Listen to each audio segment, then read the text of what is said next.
use three tensors. They are named I, J, and K. Hello, I, J, K. They are called isotropic fourth order tensors.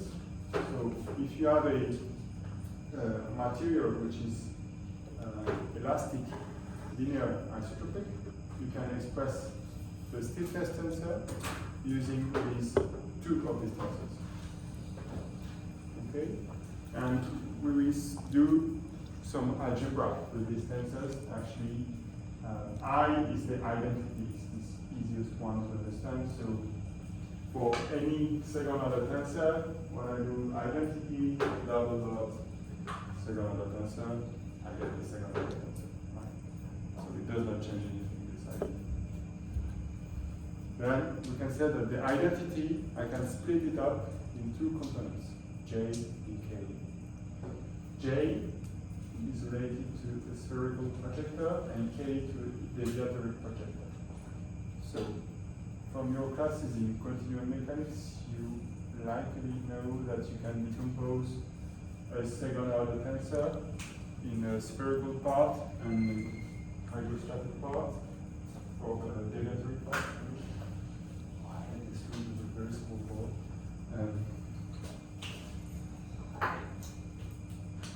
Okay, you know that the Cauchy stress, maybe not with these notations, but you can split it up into 1/3 of the sum of the term on the diagonal, which is called the trace, times the second order identity. What's my notation here? Identity. This is the second order identity, the 3x3 matrix with the ones on the diagonal, plus the deviator stress. Maybe sometimes you have the notation S for this, depending on the order. You know about this? Not so much? Si, comme ça?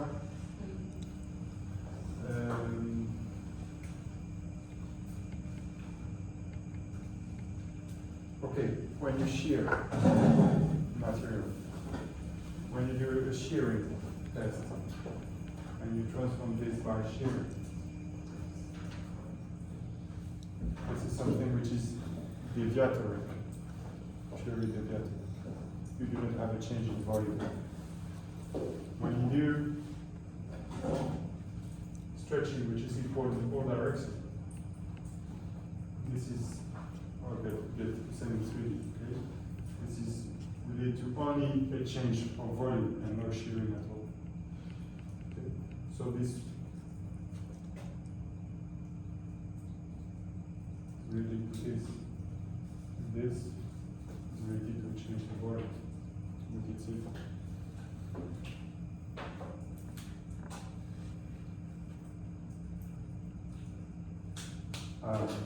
The reason we do this splitting is very, very common in mechanics. Is that these two directions, they are orthogonal. You get that by construction. The trace of the deviatory part is 0. So,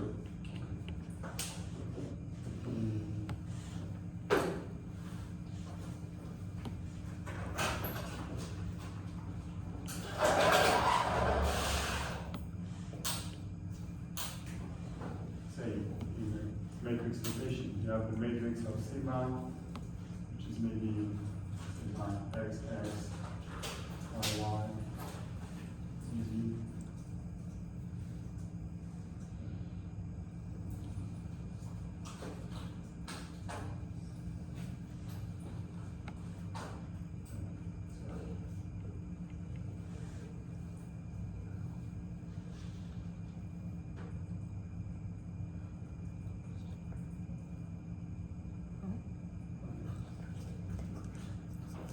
Now, what I call the trace of sigma, I'm not sure what's the background, but you already know this, maybe with different notations, is this. It's the sum of the terms and the diagonal.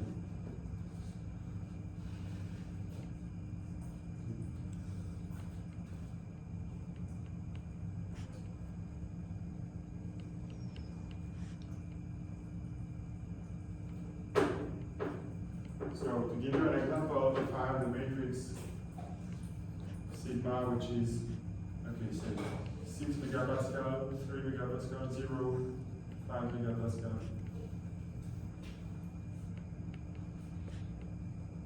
Then this I can split into something which is proportional to identity, which would be the trace divided by 3.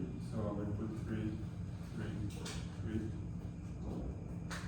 plus 3, 0,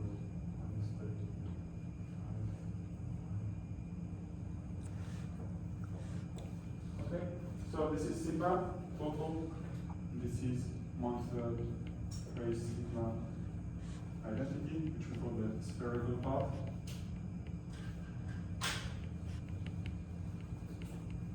And this is the deviatory part.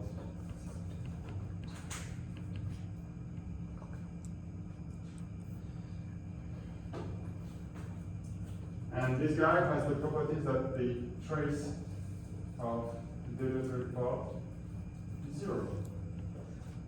It's the way we define it.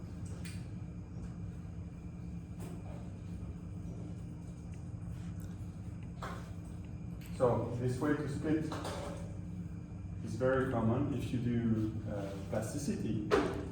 If you had a class on von Mises plasticity, maybe sometimes, you know that the yield strength is on the deviatory part of it.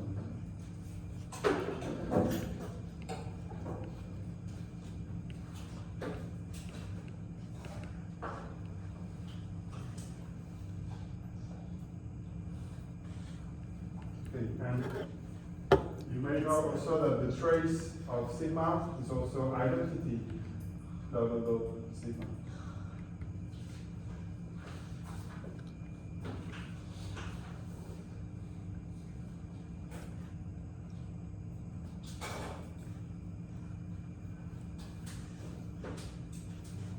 Because if you make the double dot product between the identity and some second order tensor, you get the sum of the terms on the diagonal. So we can say that identity is orthogonal to the deviatory part. So we can say that the spherical part is orthogonal to the deviatory part in the sense of the double dot product. Okay. And this property we will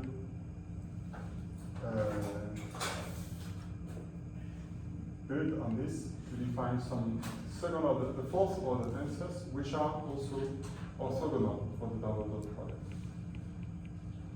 And these are the tensors J and K.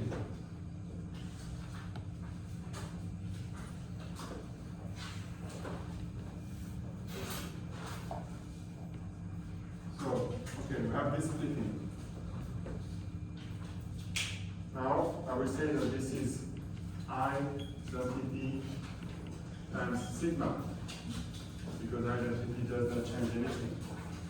This is J times sigma, and this is K times sigma.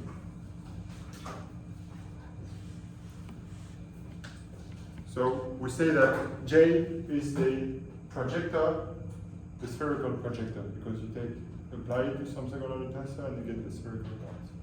And K is the deviatory projector, because if you apply it on sigma, K times sigma is projected on something which is trace that's 0 trace.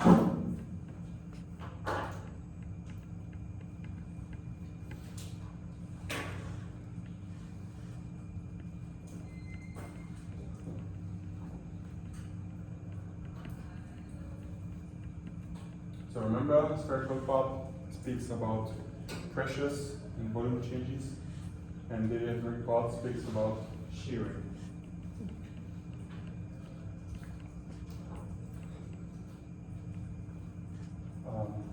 Okay, so now if we play a bit with these properties, we can find out that if I do a projection of the spherical part on the spherical tensors, I get himself, because it is already projected. if I project the deviatory part k times sigma on the deviatory part, so if I do k times sigma, I get k times sigma because it's already a project. So I get these properties that k times k is k and j times j is j. And also I have identity is j plus k. Okay, so what am I doing here? I'm doing a basis for isotropic fourth order tensors. This E.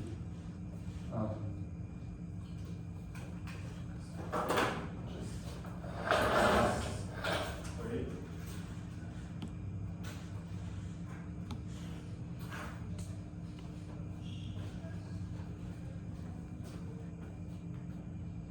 So this is where the property that was seen here. And now, because of this property, that the trace of the deviatory part is zero by abstraction, by definition, which is also identity times this. So I can prove easily from this property that k is orthogonal to j.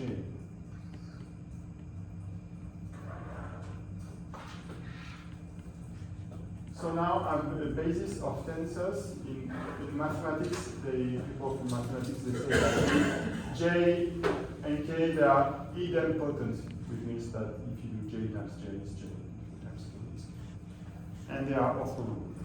Okay, and from this you have an orthonormal basis for second order tensor, fourth order tensor which are isotropic. So it means that if you have any isotropic fourth order tensor can be decomposed into some component times j plus some component times k. And if you have a second one, it would be some other components c times j plus some other components e times k. So that would be two fourth order tensors isotropic. Now, because of these properties here, I have the very simple formulas that the result of this operation is just a times e times j plus b times e times k. So it simplifies the computations. Recall that these are fourth order tensors. You don't want to deal with all the components because it's a nightmare. You have 3 times 3 times 3 times 3 components. So if you have a basis of only 2 components, it's much more easier. And the good news is that also you can have the inverse of this fourth order tensor simply by inverting the components. And this is a result of the above properties. Let's make a proof. Check it by yourself if you wish.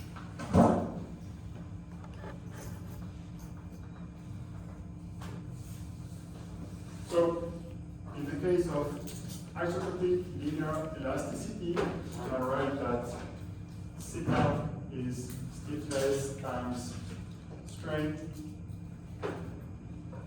If the material is isotropic, then I can decompose C into some part which is spherical and some part which is deviatory. And the components of the stiffness tensor in this basis is 3 times k, which is where k is the bulk modulus. So it is how does a change in volume contribute to a pressure. And the shear modulus, my notation for that is mu, but maybe you know capital G instead if you come from America or some parts of Europe.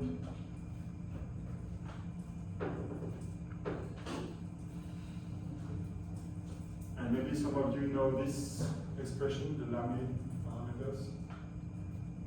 And you can relate the Lamy parameters lambda and mu to the bulk modulus and the shear modulus. Okay. And maybe you are more familiar with the Young modulus and the Poisson ratio. We can also relate them to the bulk and shear modulus.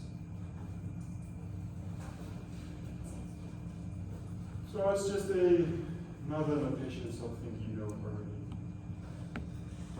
But this notation will be convenient for what we have to do, because in the following we will do multiplications of tensors, and inversion of tensors. And we will stick to examples where we have something which is isotropic, because we can use these bases and it is much more easy. Okay. That's the only thing I wanted to speak about now. I think it's enough. Go ahead.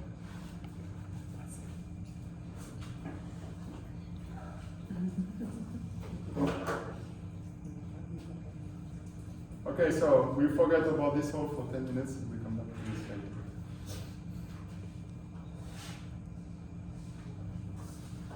So, just the previous slide, we showed that the homogenized stiffness here, we can compute it from the weighted average of the local stiffness and strain concentration tensor. And so if we have a two-phase material to make it the simplest possible, we can express this as a function of the local stiffnesses, the volume fraction of inclusions, and the average localization tensor in the inclusion. So now we may wonder, so is it possible to estimate this guy here without performing a very large numerical simulation? And the answer is yes. There are several ways to do so.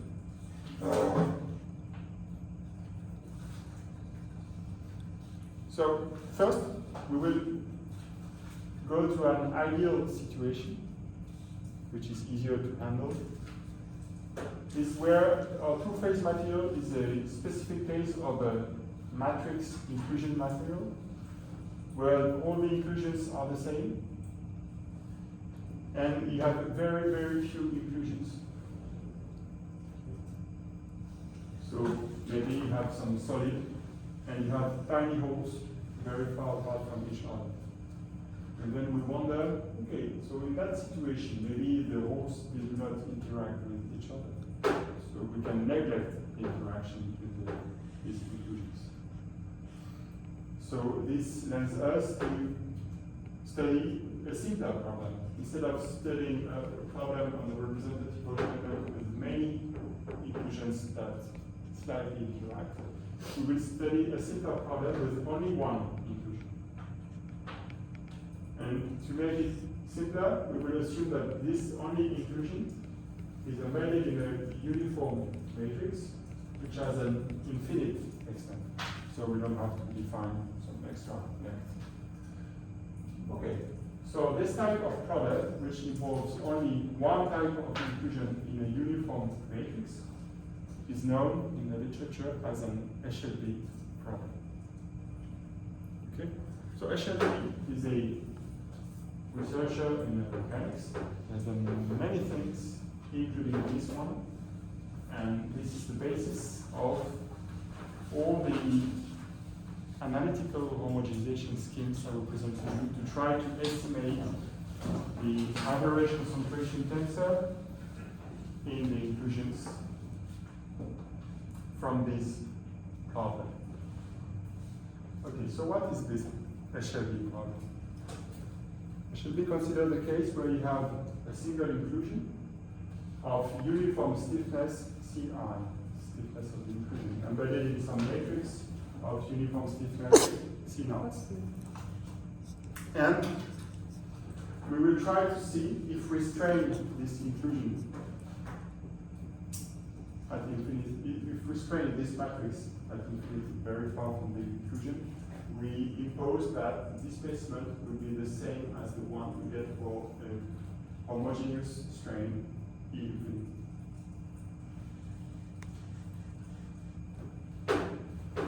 So if there were no inclusion, the displacement would be everywhere E infinity times C, and the strain would be everywhere E infinity, the remote strain. E infinity is what I call the remote strain. But because you have an inclusion, you will get that the strain around the inclusion and within the inclusion is different from E infinity. Actually, what will happen if Ci is softer than C0?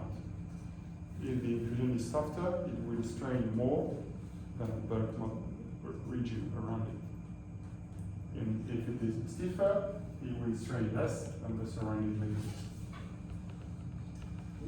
So what we're interested in is what is the ratio between the straining of the inclusion and the straining at infinity.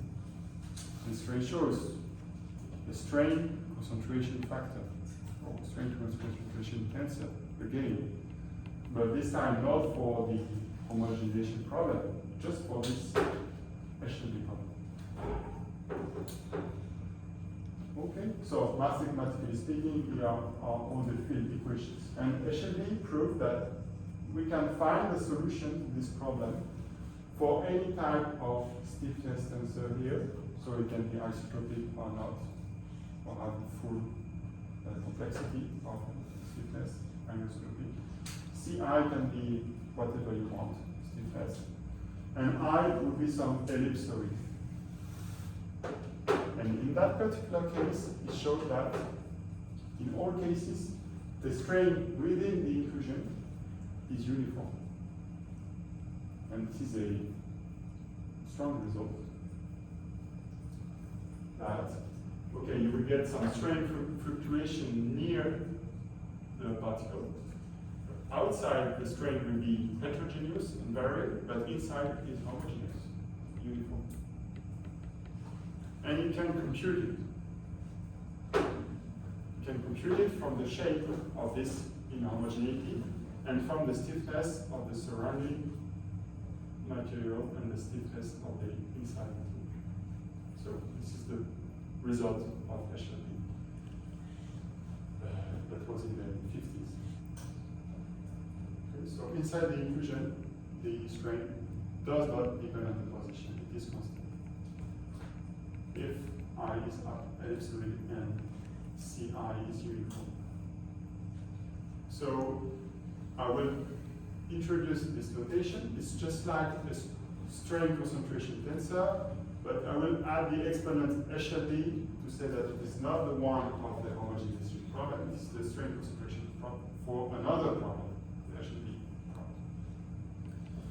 problem. And I have put here two indices, I and 0, because it depends both on C0 and on the inclusion. So it's just a report this. Okay, so we get this proportionality. And actually, we have a relationship to relate this to the local stiffness contrast, Ci minus C0 between the inclusion and the matrix. And it involves the inverse of some tensor identity plus P times Ci minus C. Okay, so what is P? It's another tensor. Yes, sorry, it's Friday. This would still be frustrating because it's my. So, P is here tensor. Here, again, same here. Here was a scientist working in the field of mechanics in the 50s, 60s, 70s. Very, very famous scientist. He was from the university. And it's the same one from the Hill Seminar. He contributed a lot to the field of micromechanics. Big guy. Okay, and one result is that, okay, I will not give you all the theory behind the Hill tensor because it will take some days. But all you have to know that it depends on the stiffness of the surrounding medium and only the shape of the inclusion I, but not the stiffness of the inclusion I. So it does not depend on Ci. That's a strong result. And it depends on the shape, but not the size. So if you have a circle big like this or like this, does not matter. What matters is it round or is it flat? This matters. Because the only characteristic size you have in your problem is the size of the inclusion. So it is kicked out of the solution by dimensional analysis. So what matters is not the value of the radius of this inclusion. So if you have an ellipsoid, maybe you have a minor axis and a major axis. What matters is not the exact value of the major and minor axis, but only the ratio between the two. So if this ratio is 1, you get a sphere. If it is smaller than 1, maybe you get something flat. if it's bigger than 1, maybe you get something elongated, and that will impact the concentration of the strain. You're saying inside the inclusion it's uniform strain? Yes, Near it, the inclusion, it's what?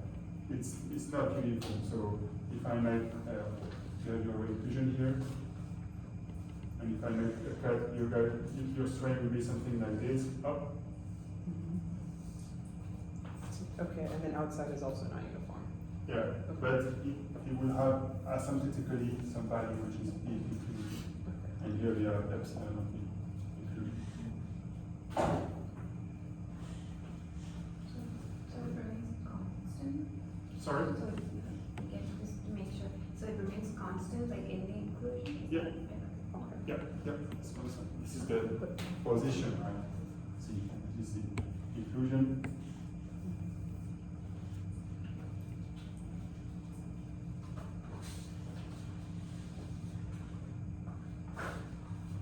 So it's constant, and we can compute its value depending on the stiffness around and inside. And this here tells us which depends on the shape. And what I'm saying is that what matters is not the size, but the shape.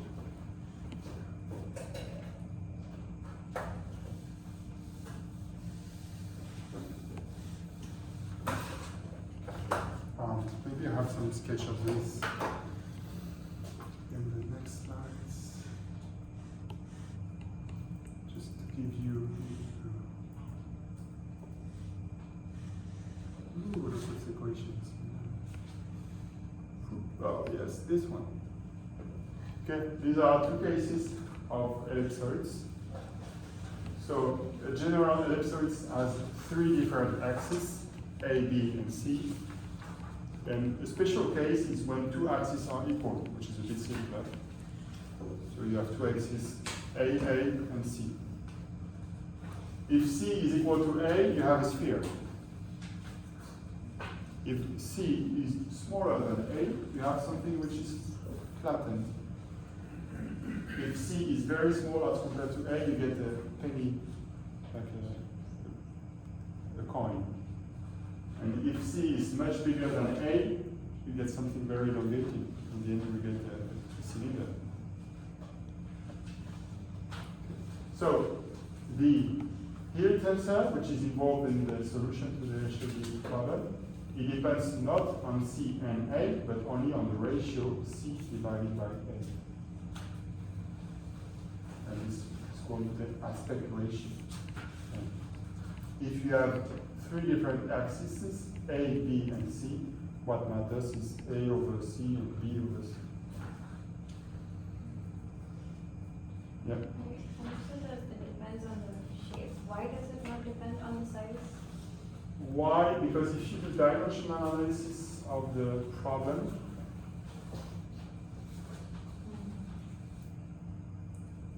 we come back to the HLD problem. Look. Okay. So stress is in megapascal. This is also in mega or gigapascal, same unit. Epsilon has no unit. Okay. So in this thing, the only thing that has a unit is the radius of this thing. And you know that the strain is unitless, and this is unitless, so A must be unitless. And to have something unitless, you must make a ratio of lengths. Because if you have only, say, the radius times something, it will have unit of meters, not unitless. So the solution must be unitless by dimensional analysis.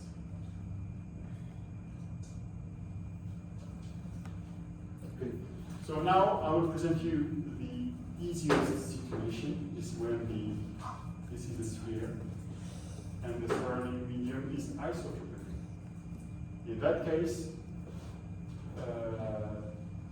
the localization tensor is isotropic and the Hill tensor also is isotropic, so I can decompose it in the basis of J and K.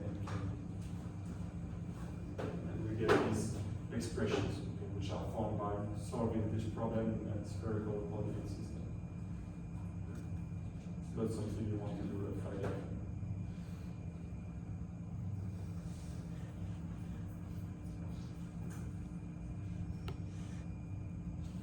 So K naught here is the bulk modulus of the matrix, U naught is the shear modulus of the matrix. Alpha and beta, there are some components here for the spherical and the deviator part.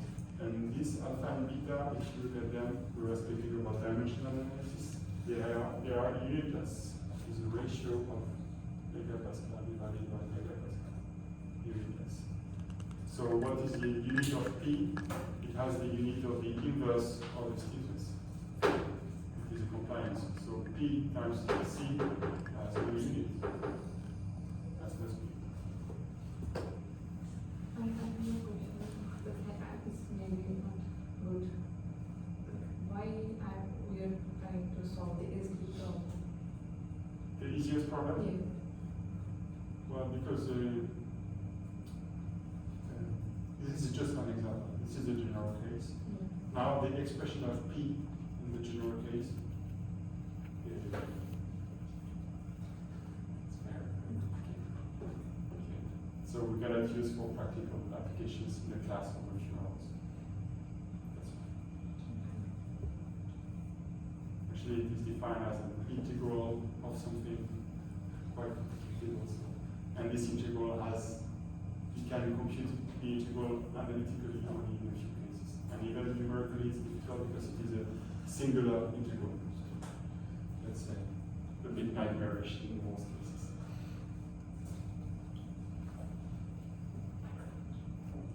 So this is why I went through this case, which is the easiest one. So we can do computation by hand. So why are we considering this problem anyway? You remember? Let me come back. So we were here. We said that in the case of a two-phase material, we can compute the homogeneous stiffness from C1, C2, the refraction of phase 2, and the localization tensor in phase 2. And then we were saying, okay, let's go little by little, and let's go slowly to some very simple situation where we have inclusions which are so far apart that they do not interact. So in that case, we consider a simpler problem. Now we have a solution to this simpler problem. So now let's wrap it up together. Let's come back to this situation where I have a matrix inclusion side with very few inclusions. So I will say that, okay, I will estimate the strain concentration tensor in this homogenization problem on the representative movement from the solution to the Eshelby problem. And I will make an approximation that the particles do not interact at all, so that I can estimate the strain concentration tensor in average A2 in this problem by the one from the Eshelby problem. So that the average strain in this problem in phase 2 will be taken as the one we get here from the Eshelby problem. And we make the correspondence into these two problems by saying that we take the inclusion stiffness to be C2, matrix stiffness to be C1, and we take the same shape here and here. Okay. And the last thing we need to take care of is what is the value of the remote strain. Well, in the in the dilute configuration here, we say that this remote strain will be equal to the macroscopic strain, which is an approximation. With this approximation, we can estimate the strain in phase 2. So we say that the average of the strain localization tensor in phase 2 for this problem will be estimated by this. So now I can plug this guy, we know the solution, the value of this guy, and I can plug it into the expression I had previously as a function of A bar 2.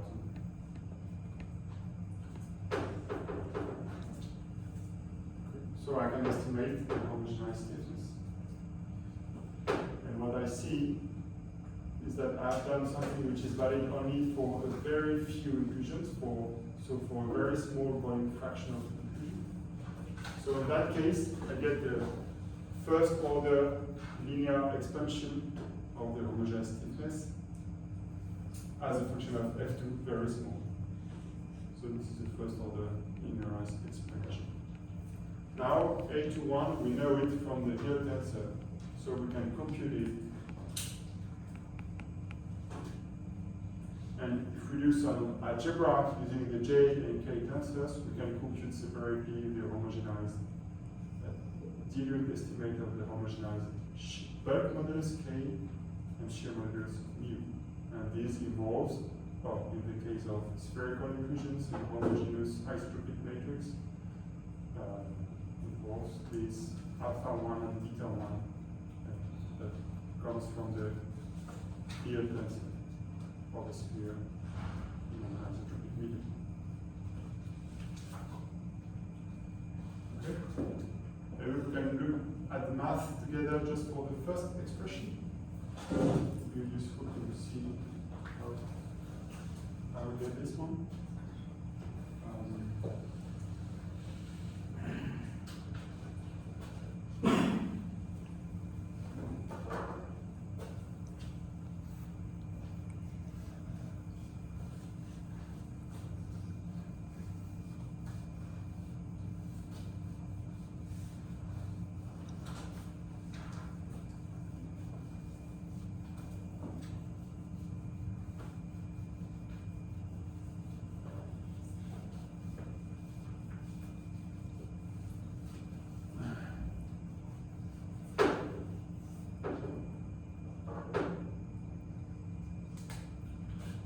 So let's recall the expression of inclusion 2 in phase 1 of the HLB problem.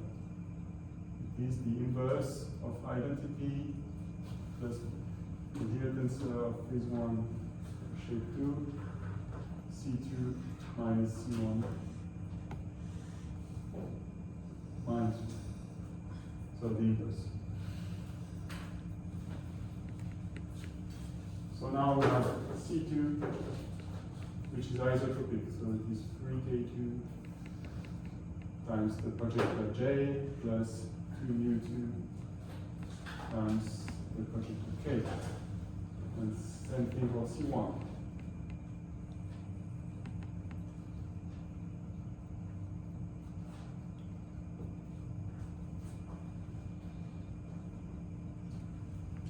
Okay, so I can do C2 minus C1, I will just have 3K2 minus K1J plus 2μ2 minus μ1 K, and then component by component.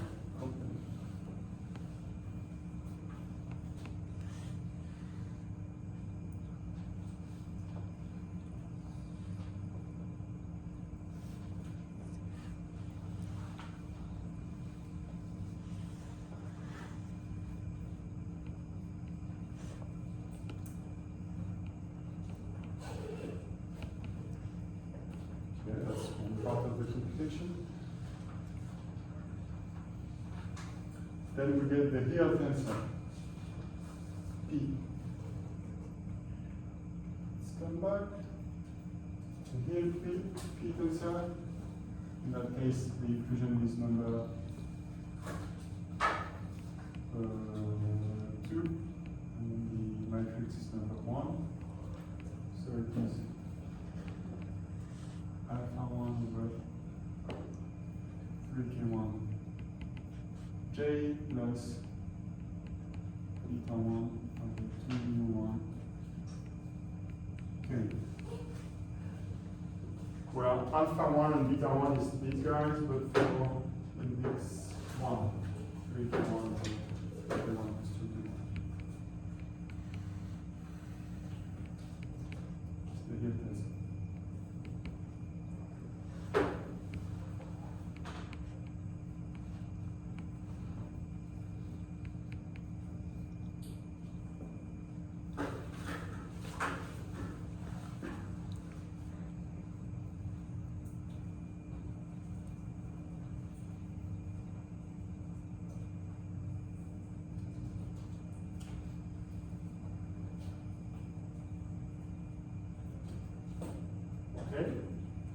now if I do P times C2 minus C1, Is it P1 after the beta 1 by P1? 2 P1? to U1. Yeah. U.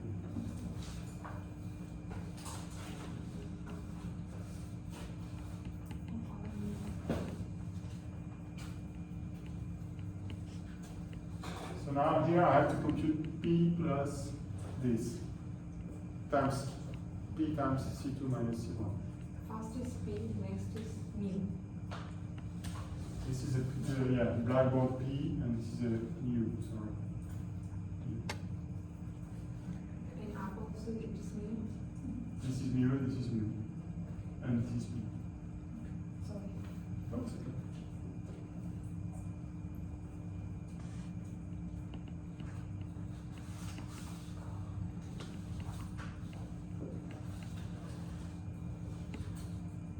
Okay, and also remember that identity is J plus K. So now I can express everything here directly using the rules for the fourth order isometric tensor we were discussing a few times ago. These rules here. Okay, so I can make addition, multiplication, inversion, component by component on this JK basis. So I will use these rules and say that A21 should be, first I will write the component of J and then the component of K.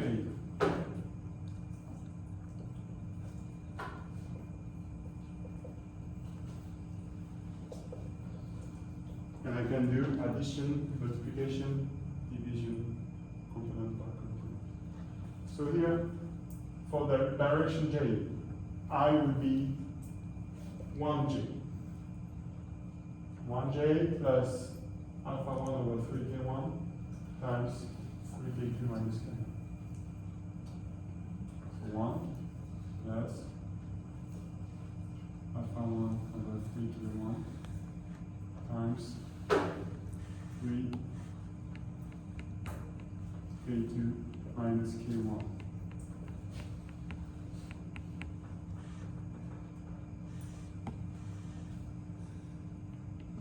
So now you tell me what is in the next parenthesis.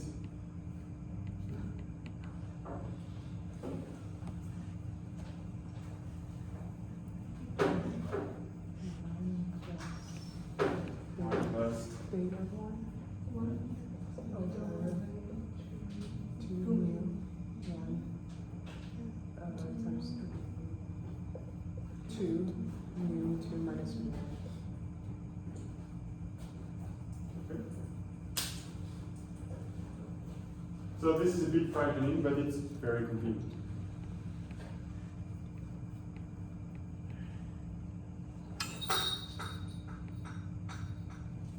Okay, and then how we get to the final result?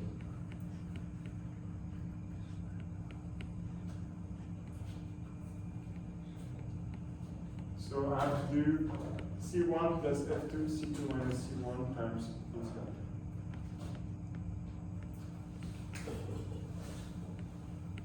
So the dilute estimate of the homogeneous stiffness is what? I have C1, so I have something times J plus something times K. It will be isotropic. And I read here. So C1 in the direction J is 3K1 plus F2, 3K2 minus 3K1 times what is in this parenthesis.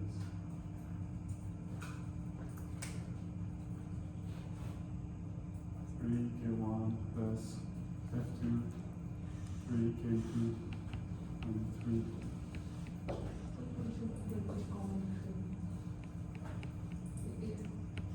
Sorry? I'm saying you can take the form of tree. Yeah, there is something. Take the what? I'm seeing that you can take 3 common and not writing 3K and 3K.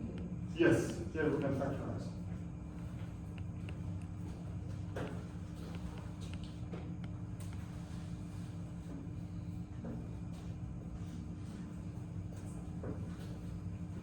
Times this inverse, okay?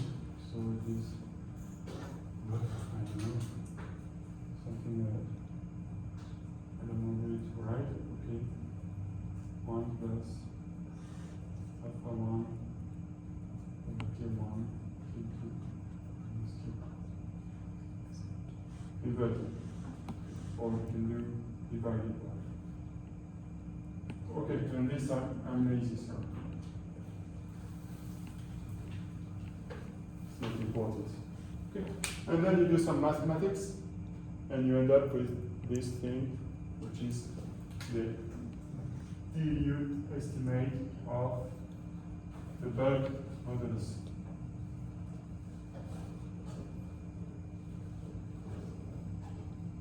And similarly here, you will have 2 times something, which will be the dilute estimate of the shear modulus. Okay, so very nice. We can do computation by hands in this very simple case.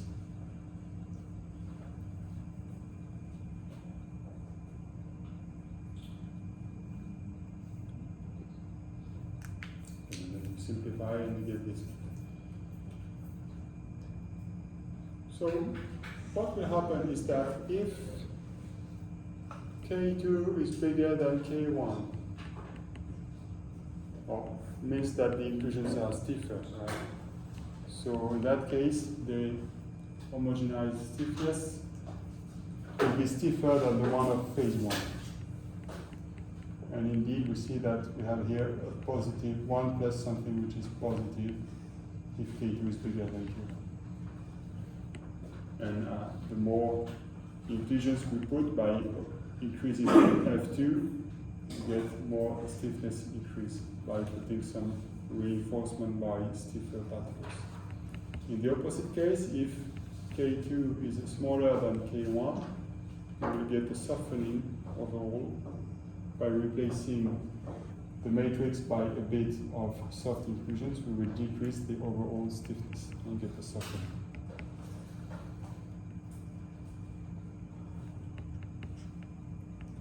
Okay, one case which is nice is the case of the inclusions which are actually pores. So in that case, if you have pores, it means that K2 is equal to 0. And the expression is even simpler. Yeah, if you have a porous medium, you just put K2 equal to 0 and mu2 equal to 0. 0 stiffness for the inclusions. But that is only if you have a very few spherical tiny pores very far apart from each other in a homogeneous matrix of a material which has an isotropic stiffness.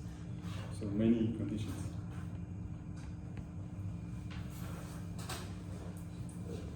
Okay, so this is your first estimate of some homogeneous properties in some ideal case.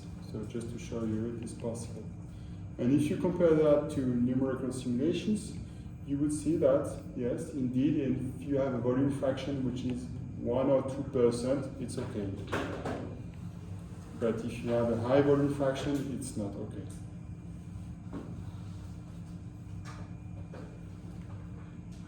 So these are just some graphs of these formulas here for the dilute and the shear modulus. So in the case where the inclusions are 10 times softer than the matrix, you get the curve which starts from 1 and go to 0 here as I increase the volume fraction. So far what we have done is that phase 2 is the inclusion and phase 1 is the matrix. So what we have done is for the black curve. And if you exchange phase 1 and 2, and you see that I do the same thing by changing phase 1 and 2. Now I have a lot of phase 2 here, and very few of phase 1 as inclusions. I will get this gray curves as a function of the volume fraction of phase 2. Obviously, these curves, they are good only nearby here and nearby here. But here they're wrong. And you can see if you continue this, you get negative stiffness, which is not possible. So obviously, it's not valid for high volume fractions.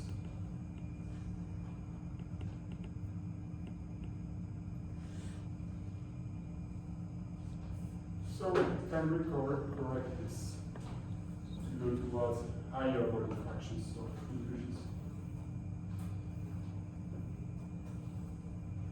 And the answer is yes. We can correct this by doing some more study of this and doing less strong assumptions.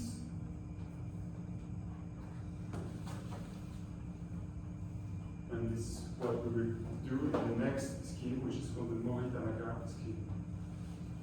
But before, do you have any questions about this? So, okay, the black curves is for this drawing, and the gray curves is when you change the colors. You get a lot of blue and a few inclusions of blue. So you get a lot of soft and a few of stiff.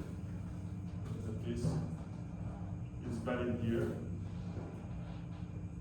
And if you put more than 1 or 2% of volume fraction 1, it starts to have some problem afterwards.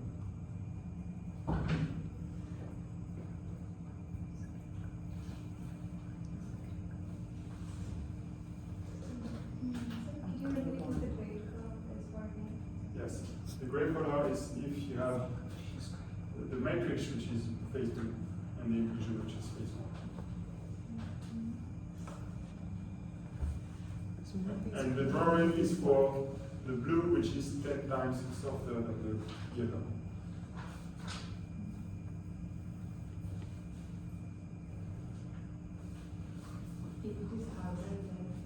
If it is harder, then If it is harder than what we get, if it is harder, then you just get this, and you will get an increase. Here you have, say you have F1, which is from 0 to 1. So get an increase when you put harder inclusion in a soft matrix.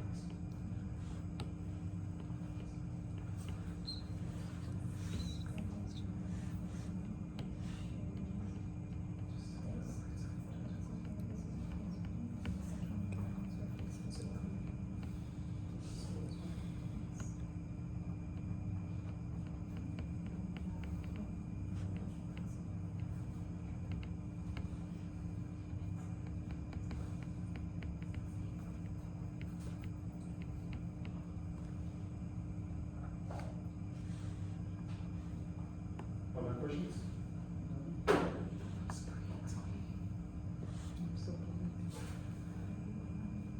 So in the next slide, we're going to see another way to estimate the homogenized stiffness. Again, starting from the HLB problems, but by changing something, to try to manage to tackle the issue we get here, which is we can apply it only for very small volume fraction of inclusions. And in the Mori-Tanaka scheme, one way to interpret it, which was provided by someone called Ben Velist, that was in the 80s, and Mori-Tanaka did this in the 70s. And the way I show it to you now was some interpretation that was done 15 years later by Ben Velist, which is easier to understand. So I present you only the easiest way to do this.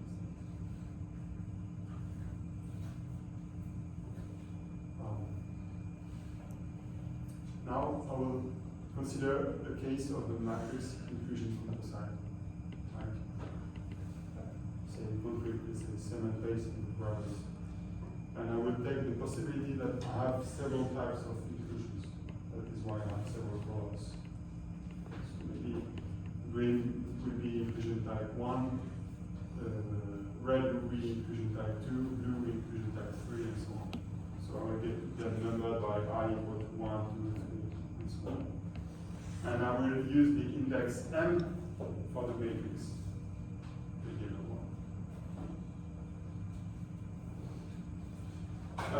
So the idea in the Morita-Naka scheme is again to try to estimate the strain concentration tensor in the inclusions in average over all inclusions of a given family, that belong to the same phase, by a single HW problem. So I will get one HW problem for the blue phase, and I will get another one for the green phase, and another one for the gray phase, and so on. So I get as many HW problems as I have types of inclusions in my actual material. Before we did the same test, was several. In here, pores are different. Yes, we could have, let's say, maybe blue is porous and green is some reinforcement, maybe metal, and this is the red would be some polypropylene fibers or whatever. So you can mix materials. Actually, you can also do it for the DU scheme, have different colors and have different things. To make it simpler, I did not present it here. I mean, in here, the materials are not same. If you count them blue together. Here, Yes. in this case, I have taken all the inclusions to be the same. But I could present you a dilute scheme, the same scheme, but with blue inclusions and green inclusions. And in that case, I have to take one HW problem for the blue inclusion and one HW problem for the green inclusions. And you can have as many types of inclusions as you want for this variant scheme or the Morita-Naka scheme also. It was just here to make the formula easier for our first scheme. Maybe I should add one slide to show what's, if you have several types of inclusion, you have a sum here, a sum of all types of inclusions.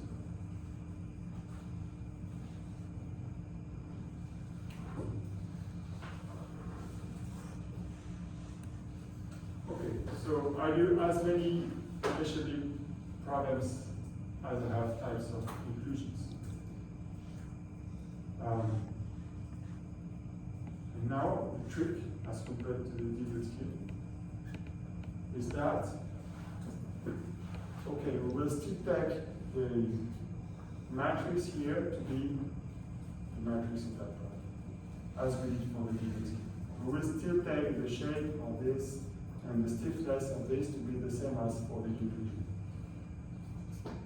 But we will not take that the remote strain in the HW problem is equal to the microscopic strain. This will be like this. We will make another assumption. We will say that we will select the value here, which is different from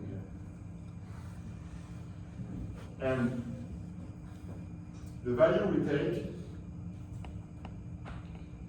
is something which is equal to the strain in the matrix, in average, which we don't know for the moment. But we will relate it to the average strain in the matrix. Okay. And for all the other phases,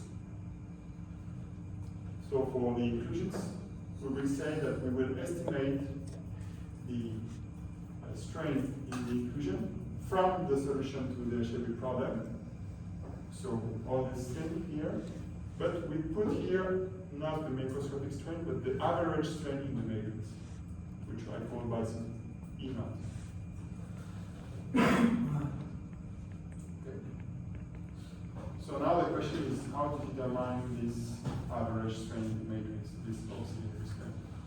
We will use the strain averaging rule. The average of the strain over all phases is equal to the microscopic strain. So if I sum up the strain in all phases here, and I do the average, I should get the microscopic strain.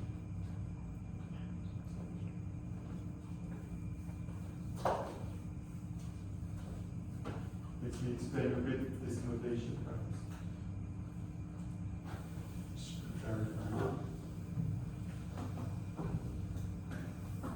What I mean by this notation here.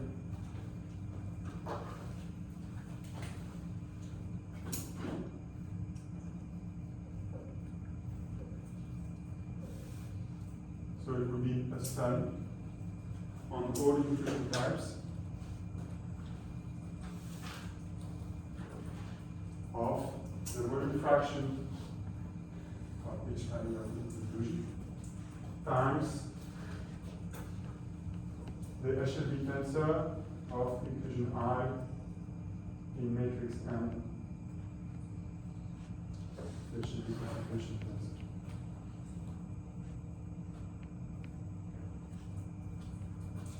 This for I which are inclusions. Plus the volume fraction of the matrix times identity. And if I say that I introduce a special notation A of the matrix in the matrix for the Eshelby problem to be equal to the identity also, then I can say that this is a sum of all phases including the matrix of the thing I, A, I,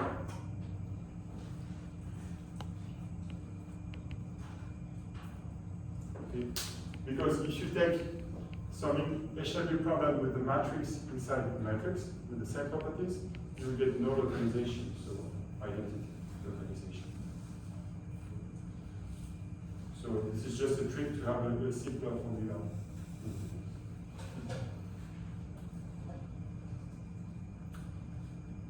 Okay, so this is what is meant by this notation.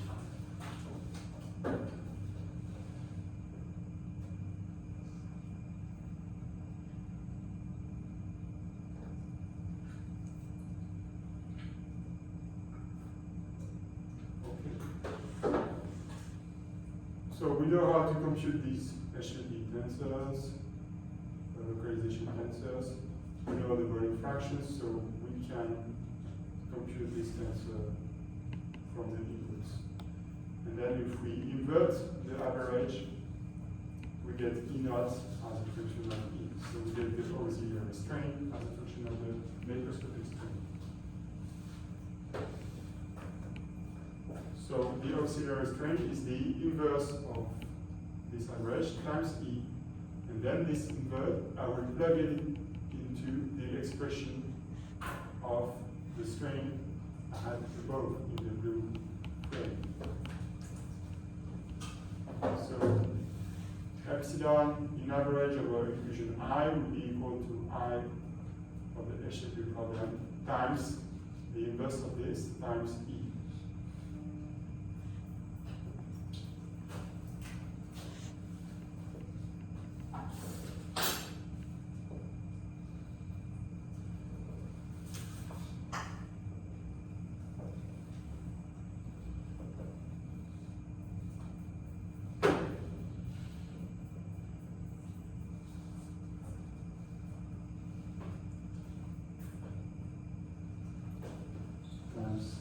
E. So this must be the strain concentration test, or the estimate.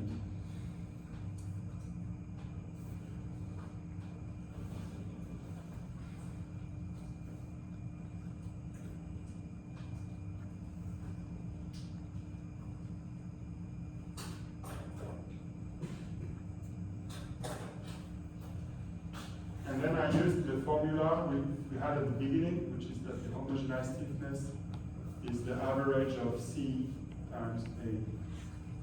Okay? And we have C in each phase, and we have an estimate of A in each phase. So it is approximated by the sum of the I of the volume fraction, which is I times Ci times.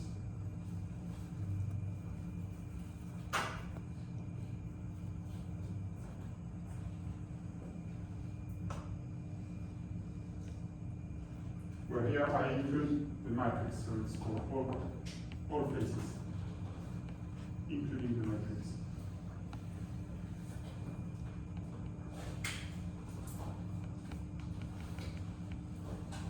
Okay. So now if I plug the above approximation in this formula, I end up with the frame equation here, which is the Morita-Tanaka estimate of the homogeneous stiffness. So it's the average of the C weighted by this HLE localization tensor for each inclusion type I and matrix, divided by the average of the localization tensors. So it is a kind of a weighted average of the stiffness.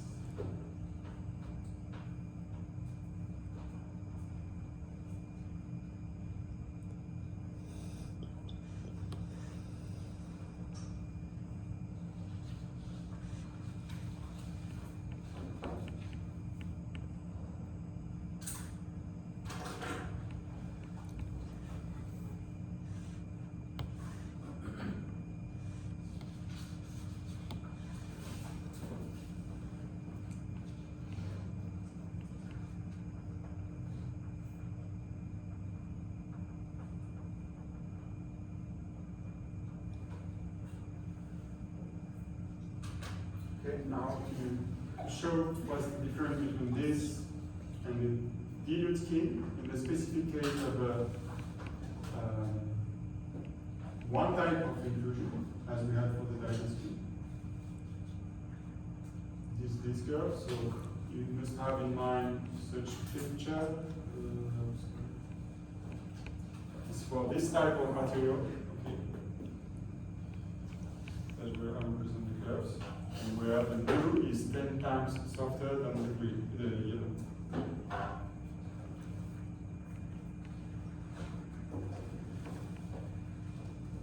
Okay, so you get the blue curves. So the black curve is the dilute estimate when yellow is the matrix, and the blue curve is the Morita-Tanaka estimate when phase 1 is the matrix.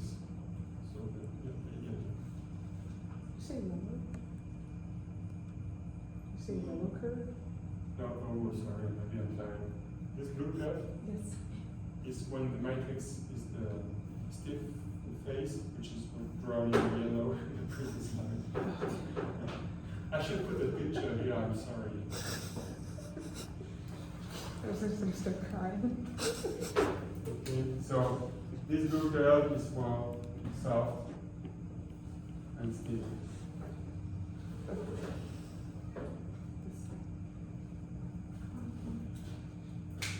This is in blue.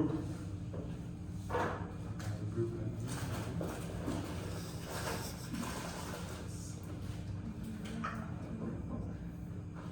And the red curve is for the opposite. The red curve is for the stiff effusions in soft countries. Soft, stiff.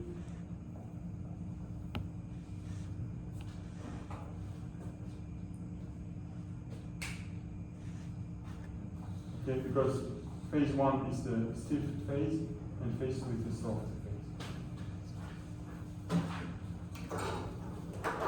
Yes. This is the one. Why you do this consideration before Hmm? I'm sorry, like sometime while we are considering only the soft of the polars. Now we are considering the stiff of the polars. Yeah, so I consider two types of materials, two different materials. Case 1, this material has a stiff matrix with soft inclusions, and this is the blue curve. And case 2, where we have a matrix which is a soft face with stiff inclusions. This is the red curve. Now I take maybe the stiff face to have a modulus of 1 and the soft face to have a modulus of 0.1.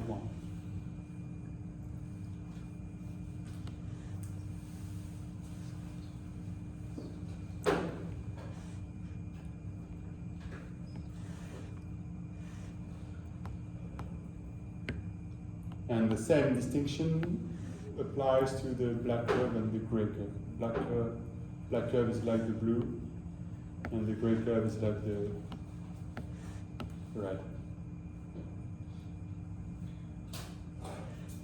And we see that the first order expansion of the Maury-Tanaka scheme, when F2 is very small, you get the dilute scheme. So this slope here, if you continue it, you get the first order expansion. So we can say that the dilute scheme coincides with the first order expansion of the Maury-Tanaka scheme for very low volume fraction of inclusions.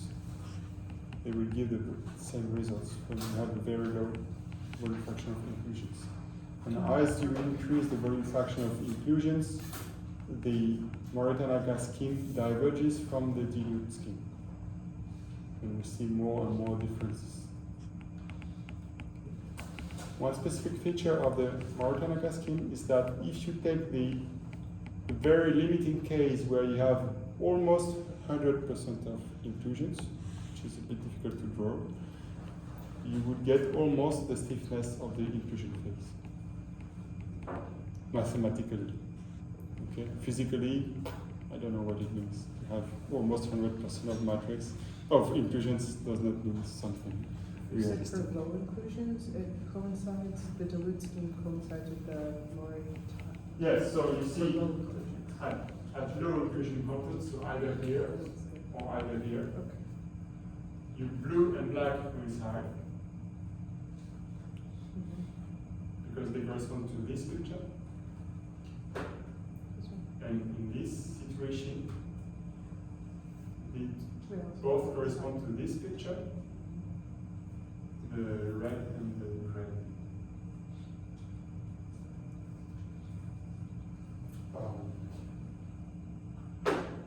So we say that the gray is the first order series expansion of blue for F1 equal to 0, and is the first order expansion for F2 equal to 0.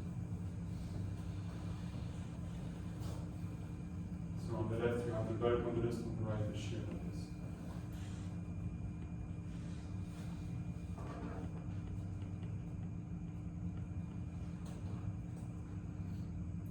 Okay.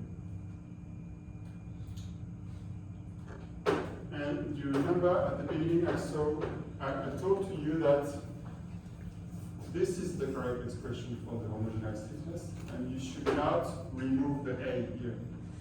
If you get the average of the stiffness, you get something which is wrong, which is too big. If you do this, the average will be a straight line from 1 to 0.1. Straight line. That will be the average. Which is too stiff.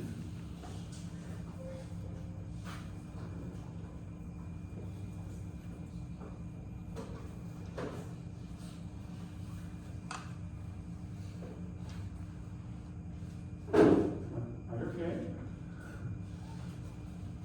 Weak? Are you okay? No, too much information. You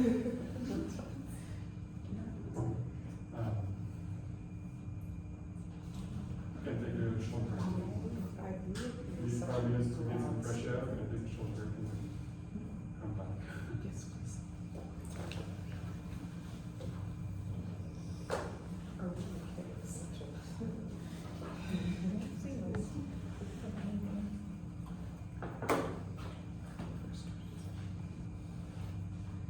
In the future, for graphs, can one line not be gray and the other black?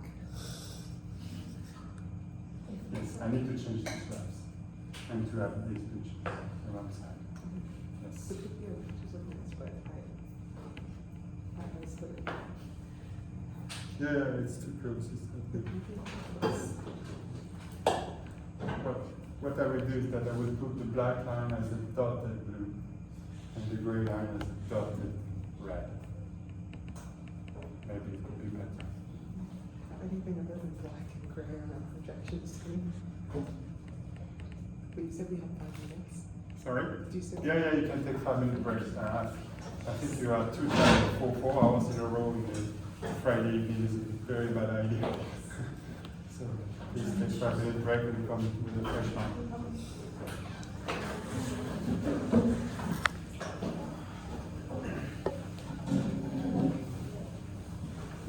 Can you say the everything this beginning again? Like this Oh. is first order expression and this. Okay. So maybe if you have colors on this, okay, you can take the red color and you make red dots on this square. They have to be equal, the same So point. you don't mind, just dashed line, right? So I mean that this dashed line is the first order expansion of the red line. When f1, which is 1 minus f2, tends towards 0. Again. So here you have f1 almost 0. So it's the first order expansion as f1 tends to 0. f1, sorry. And here we get the blue, yes. And we get this is blue. So this is this. Is the first order expansion here as f2 tends to 0. And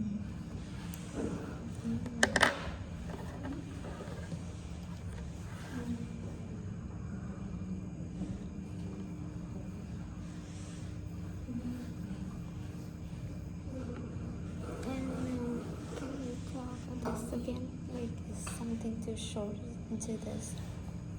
Yes, so this is what we get from the assumptions here. I have the assumption that in the inclusion phase, I will use the HLB AIM HLB times E naught. And in the, sorry, I should not use this. In the matrix phase, I will use directly E naught, which is identity times E naught. Would you use? Yes. So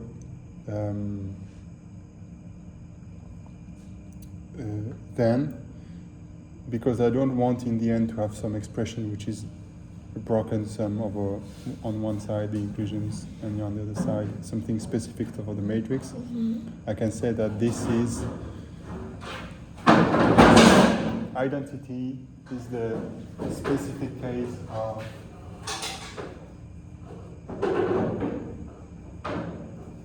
this formula. Oh, you have it here. If I have Cm minus Cm, Okay. I get 0 here, so I get the identity.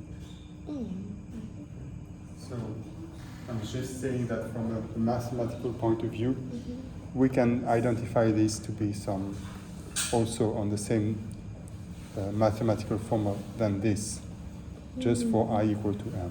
And in that case, that coincides with the identity. So I can join this in the previous sum to have no distinctions, to make it easier.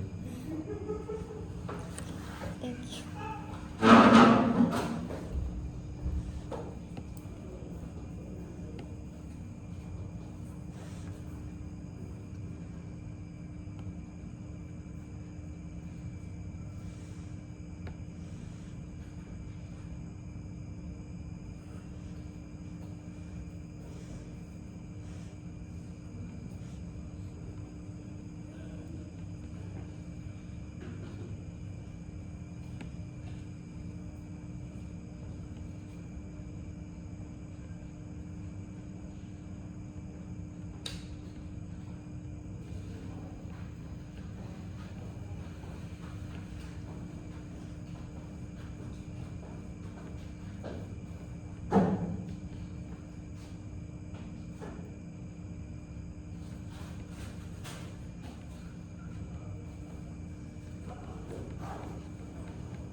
equals alpha, not alpha, A and shall be, why is it that,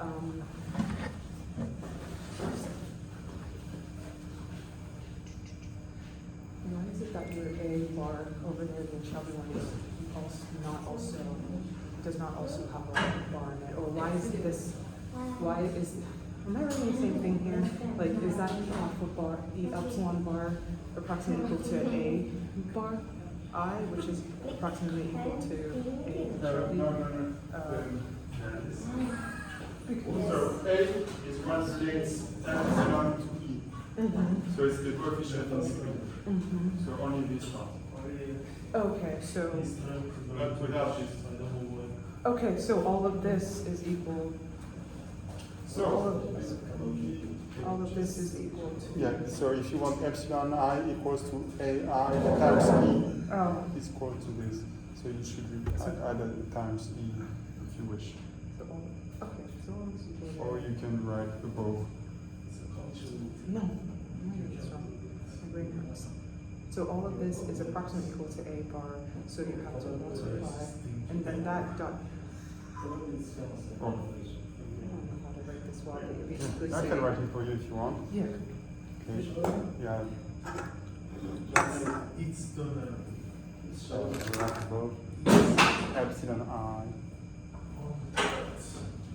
is equal to A times E, times E. which is approximately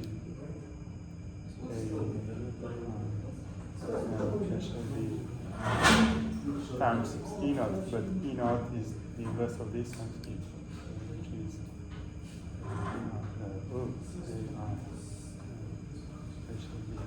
times this thing inverse times E.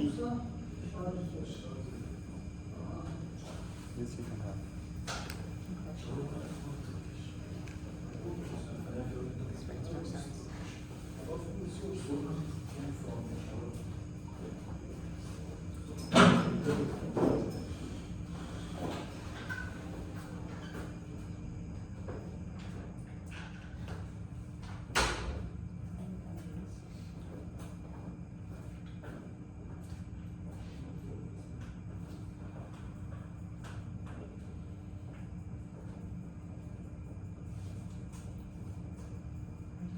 Wait, what notice quitting? Confused, like I'm done. It's too much. I know. It's 3 hours. Why are you doing this to me?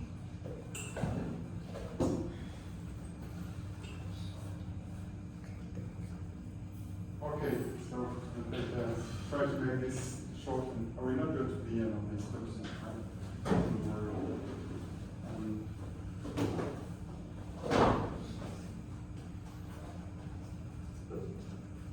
So let me just recall, we have seen two ways for now to estimate the homogeneous stiffness. We have seen the DU estimate and the Morrison-Acker estimate. And both of them, they apply to types of microstructures where there is a matrix and inclusions. So it applies only to only a few types of materials. And what is a matrix inclusion material? The matrix phase would be the phase which embeds all the other spaces. And the inclusions, okay, they are disconnected. They do not touch each other. So to go from one inclusion to another one, you have to go through the matrix. Only the matrix phase is continuous. So this is the specificity of matrix inclusion composites. And of course, many materials are not matrix inclusion composites.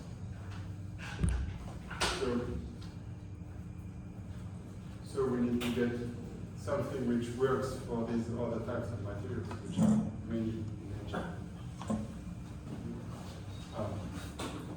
Do you remember this picture I showed you? This one? The polycrystalline material. you have grains, only grains. So there is no way to use the word Tanaka scheme for this. It's not, just does not apply at all. So for this type of material, the researchers have designed another scheme which is called the self-consistent scheme, which I will present to you. And by construction, it is very close to the Morton-Tanaka scheme. I just have to change one thing. This is the reason why I want to present it today and not Tuesday, where we're not fresh in the mind. So I'm skipping the equations. Okay. If we want to address this type of situation when there is no matrix, we can use the self-consistent scheme. And this scheme, again, we will start from the bold approximation that, again, to explain what is happening in average in the phase in blue here, with these crystals in blue, we will represent all of them by a single inclusion, which must be ellipsoidal to benefit from the HLB solution. And we will now have to define some matrix around it. But now there is no matrix in this material. We have only grains. So what should we put here for C naught? And the idea of the self-consistent scheme is to say we will put for C naught here the homogenized stiffness, the effective stiffness, the homogenized stiffness we are looking for. So we say that each grain is embedded in the homogenized material. And again, you will have an HLB problem for the blue grains, another one for the yellow grains, another one for the green grains, and so on. For each phase, you have a different HLB problem. But in all of them, you will have the surrounding medium, which is equal to the homogenized medium you are looking for, which you don't know yet. So it's some loop you have to close. And otherwise, it's the same assumption as the Morton-Tanaka scheme. So we will estimate the average strain in phase I using the HLB solution, in which, so here I have two indices. The first one is for the inclusion, and the second one is for the matrix. So SC here stands for self-consistent, which means that C naught will be equal to the homogenized stiffness or the self-consistent approximation of the stiffness. CSC stands for self-consistent approximation of C, homogenized. And again, we will take the remote strain here, not equal to the macroscopic strain, but to some auxiliary strain, which will be obtained by the averaging rule. So they say that if we make the volume average over all phases I, the sum over I of the Fi epsilon I should be equal to E naught.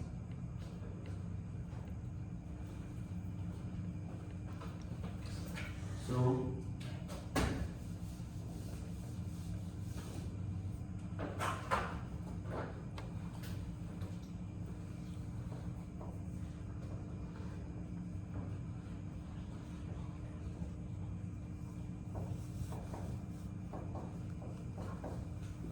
this is the strain averaging, right? And here we have to say that epsilon I will be estimated by the HLB product. So I get the same over I of Fi times AI. It's like for the Morton-Tanaka scheme, okay? But maybe I was not clear for this one.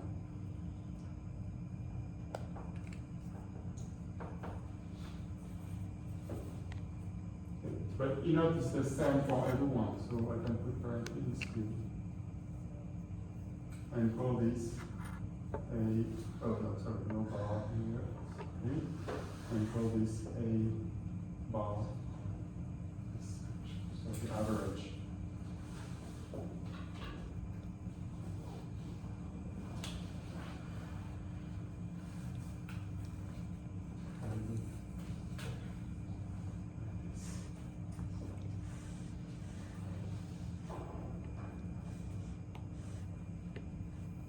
Okay, so now there is no matrix phase, so I don't have to make this special thing here, which is not so nice. It's directly the sum of all the phases.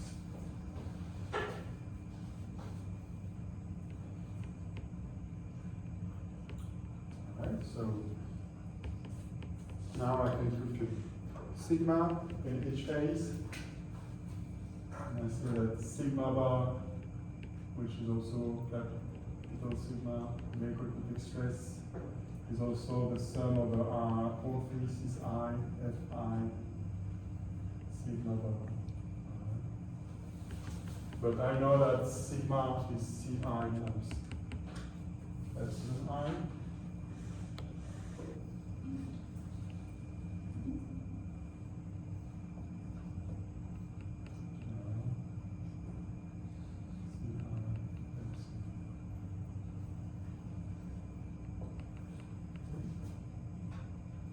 So now I will plug this thing here.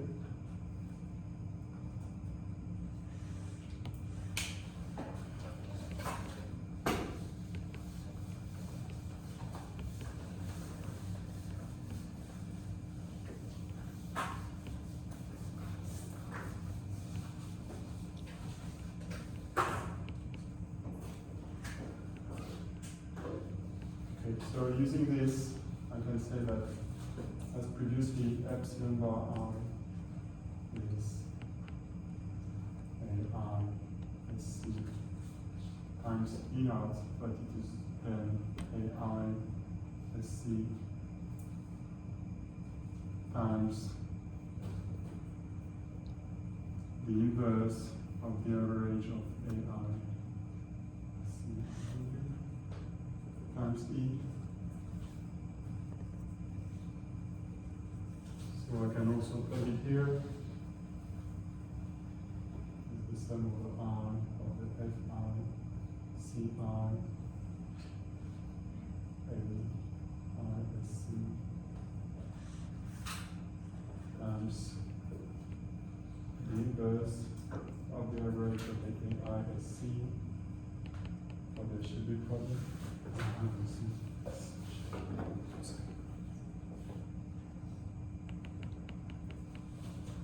Times E. So all of this must be CSC, which is the self-consistent estimate of the homogenized difference.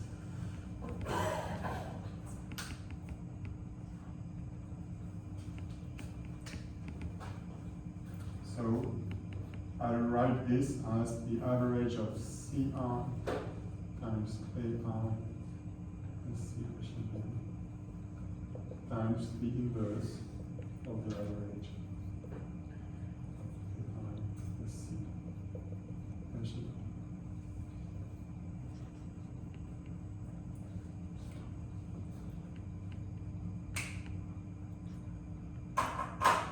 Okay. Now the thing is that this ISC, it depends on CSC.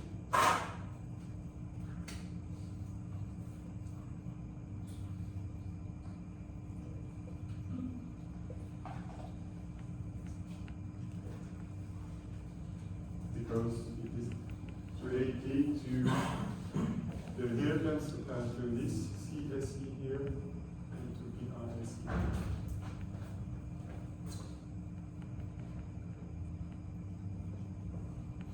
Is the inverse of identity plus the inheritance of inclusion I in the self-consistent medium times Ci minus C.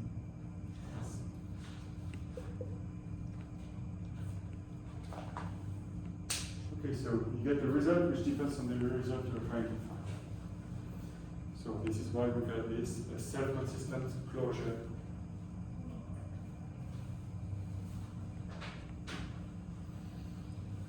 So mathematically, it means that to get this homogeneous stiffness, you need to solve a nonlinear equation.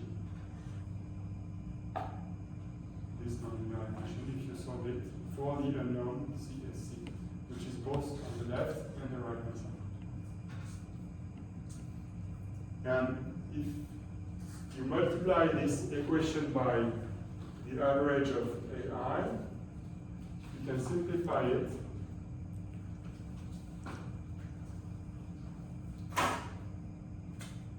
You do this times AI is C, that should be average. And finally get that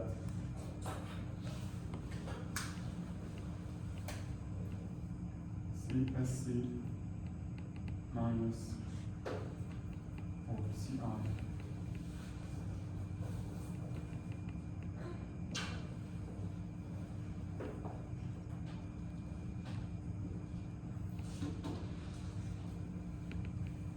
This is the most condensed expression of this equation. And now if you recall the expression for AI as C, which is this one, we can simplify this. Okay. So the self-consistent estimate of the homogeneous stiffness is the nonlinear solution to this equation, which is a fourth order tensor equation.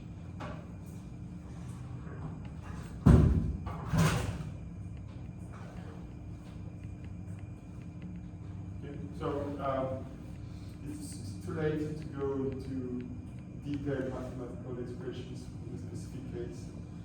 So I will not dig into the next slide, which gives you this expression. We will maybe see them next week. I will just show you results on the previous cases we had. Again. So now the new line is the green one. The green one is for the self-consistent scheme. And you can see that it is in between the case where you have the stiff phase or the soft phase as well as.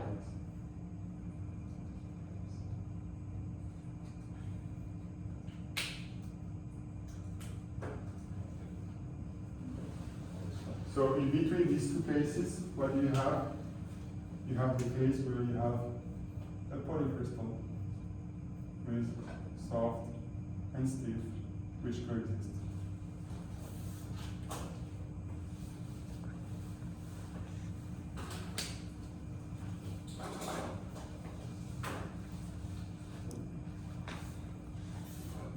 And again, you can see that all the three schemes they coincide in the dilute case are very few of the soft phase, and they coincide in the dilute case of very few of the stiff phase.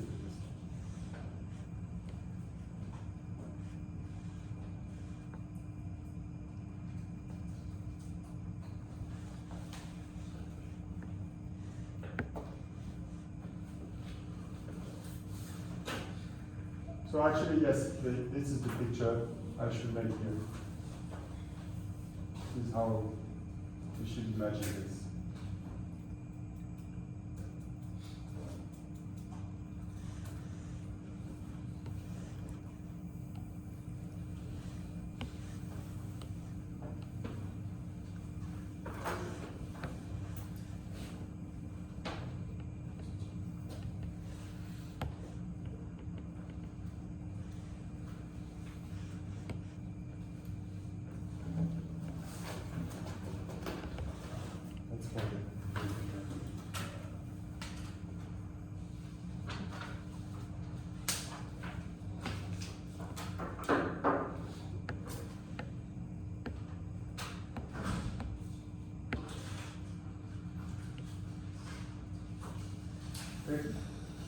civil engineering, you have many materials which are porous materials. Okay? So in porous materials, the soft phase is so soft that it has zero stiffness. Okay, so let me look at what's going on if I would put K2 and U2 tend towards 0. So you have this drawing for K2, U2 10 times smaller than the phase 1. Next drawing is for 100 times smaller. And last drawing is for infinity smaller, so pores. What happens? You see that the self-consistent scheme goes very steeply to 0 and then it stabilizes. Okay. In the end, if you look at this, okay, so now look at the blue curve. The blue curve is this, but you have pores instead of the soft phase. What is the red curve? Red curve is that you have void, and you have a few floating solid particles. Okay, so obviously this is not a solid material. You cannot have floating particles. This is why the red curve is always 0. If the soft is a pore, which is equal to 0 stiffness, you get no stiffness. So the Moritz-Tanaka scheme is useless like this. What about the self-consistent scheme? It tells you that, okay, at the beginning you behave a bit like this, but at some point, you have for a Born fraction of 4.5, you get no stiffness. And this value here, 4.5, we get 4.5 because we took spheres for all shapes, phase 1 and phase 2. This is called the percolation threshold. Percolation threshold.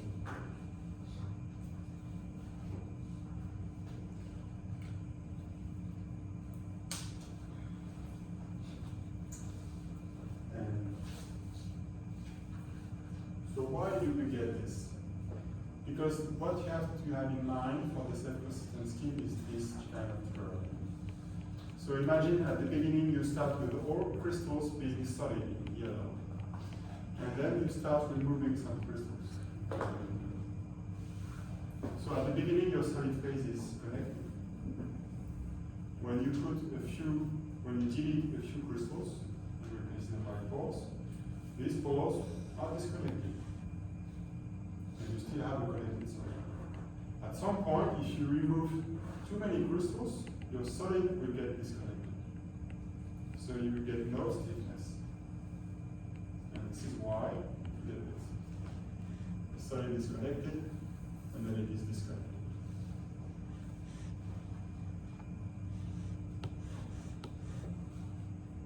So the percolation threshold is a feature which is inherent to the self-consistent scheme.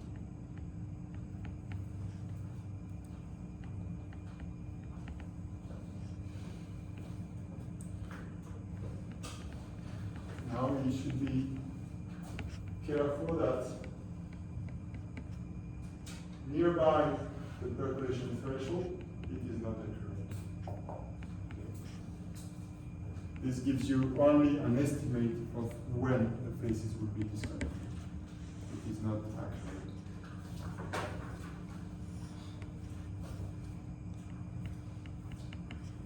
And the value of 0.5 you will get here is that because we have taken for the solid phase an HLB problem with a spherical inclusion of solid with the homogeneous material. And for the pores, we have taken a spherical inclusion as well. Now, if I change the shape of the pores and of the solids, I will change the position of the percolation threshold. So this value of 0.5 is a specific case of both pores and solids grains being taken as spheres in the HLB inclusion problems. So it is a specific case.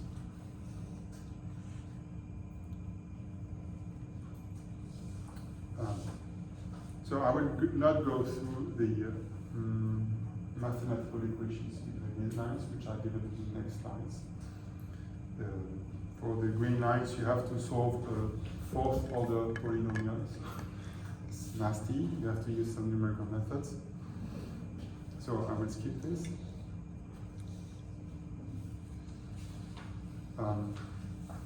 Yes. So we were speaking about, let me see what I have here. Yes, okay, maybe only this one. We were speaking about the effect of the particle shape. So when we get spheres, we get a percolation threshold of 0.5.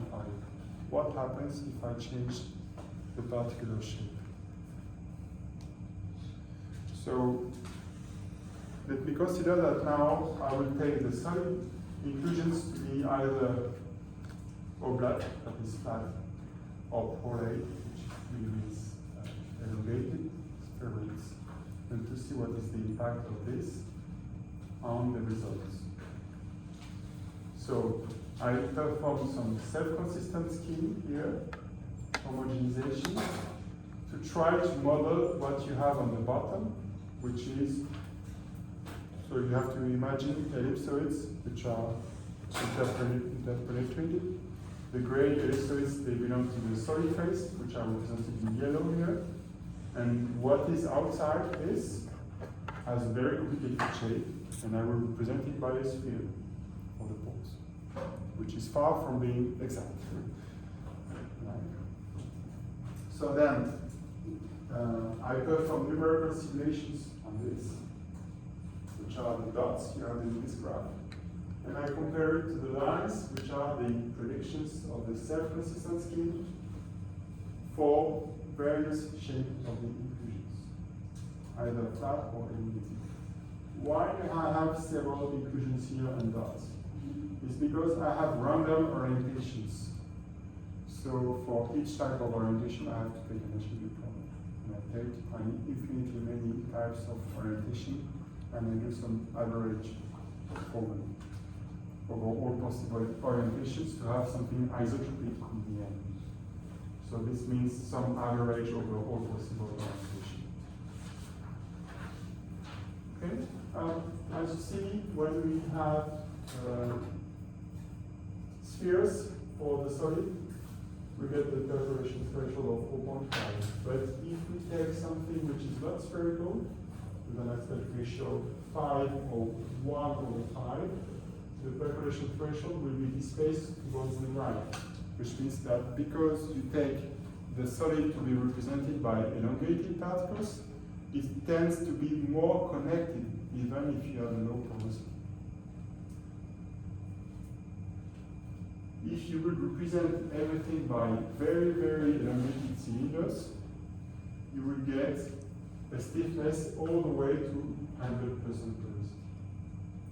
Okay? Because you have a fibrous material, you have fibers, they get connected through all the material. Okay? Alright, when you see this, you're not far from what I saw as a motivation in the introduction for gypsum in plaster. Okay? This is what is behind this figure here for gypsum and plaster. This one, I think. Exactly.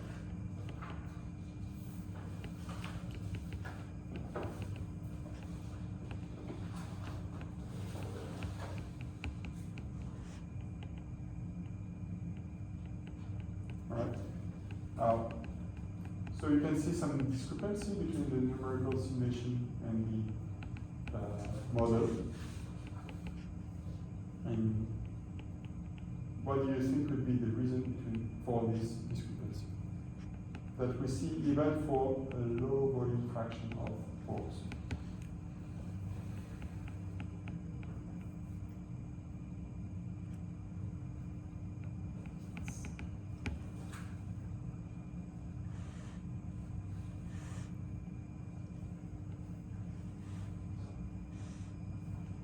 So do you think it is reasonable to represent the pores here by spheres?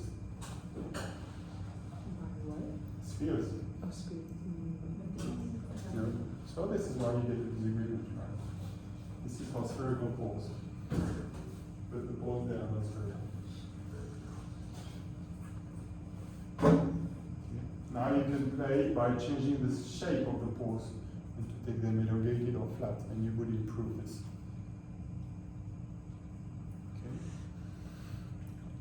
Okay. So yes, I was speaking about plaster.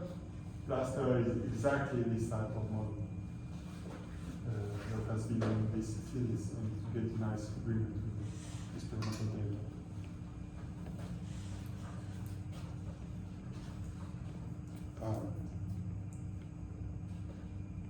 A few more examples.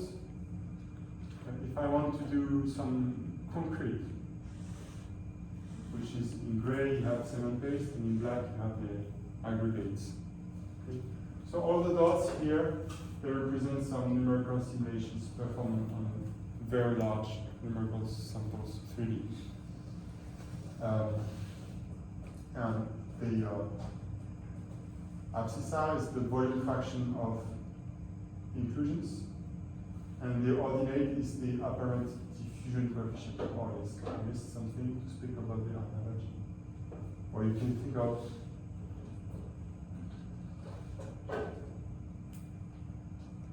this as being the stiffness, if you prefer, and the black to be tall.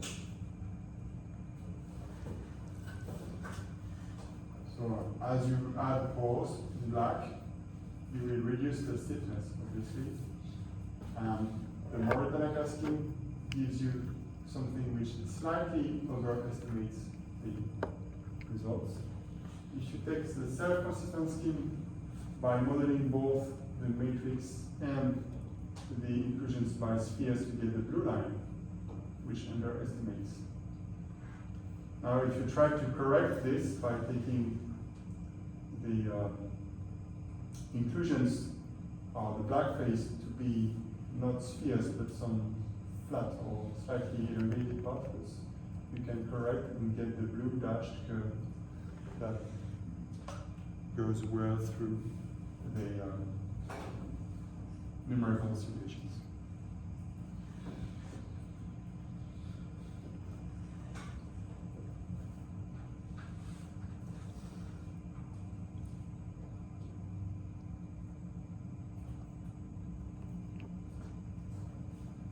Okay, so we'll stop here for today. I think there's no point going to 6 p.m. It's just too late. If you have questions, I can still answer the questions, but I don't want to dig more into examples to give you too much information. Can you show us a few slides before we don't have that slide? Sorry? Can you show us a few slides before we don't have that? This slide? No. The circle. Yeah, this Ah, you don't have this one? one. Okay, sorry.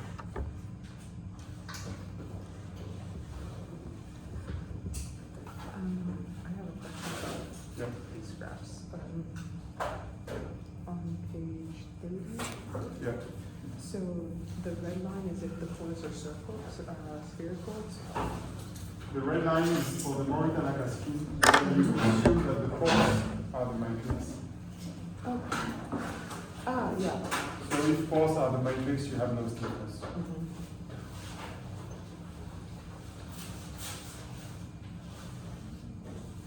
Matrix. You see Paulson matrix, Paulson matrix, that time there is no stiffness. It is the same there. I just said that. So which slide number is that? 30. 30, slide 30. You have the red line, which is stick at 0, right? It's because you use Morita-Naka scheme with phase 2 as matrix. So pores being the matrix. And recall that the matrix is the only connected phase. So it means that your solid inclusions, they are disconnected. So there is no stiffness.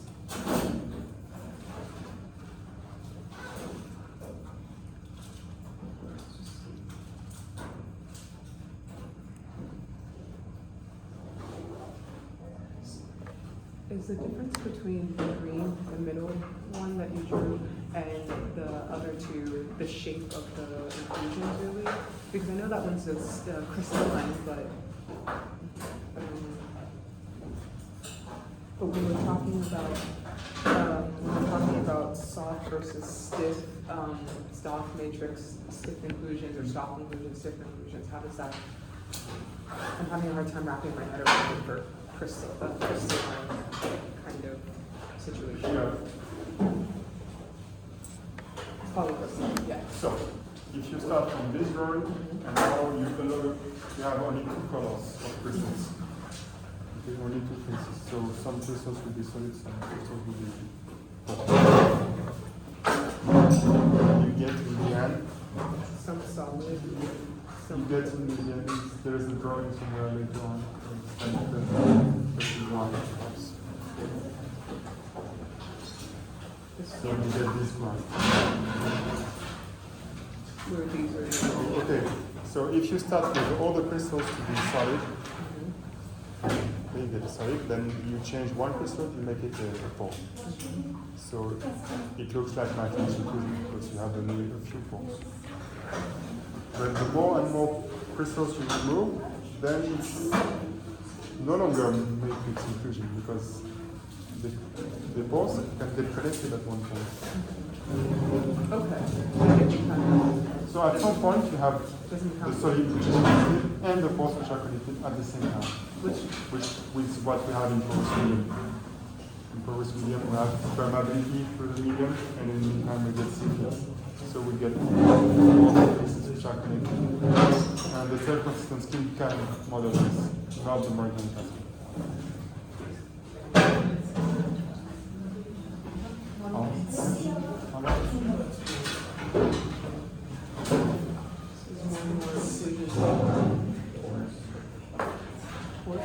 then, Yeah, more and more crystals become Oh, poles. Yeah. crystals. Yeah, that's one to avoid confusions.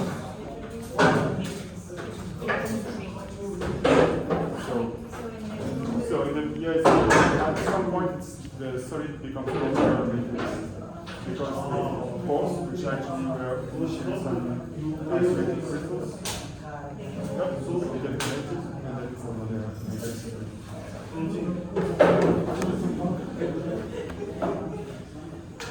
So, no, the last one, but just make sure. Between C1 and C2, not to like, at C2, what's left are, is it just the last, like, So in crystals the that end, are left? Or? if you put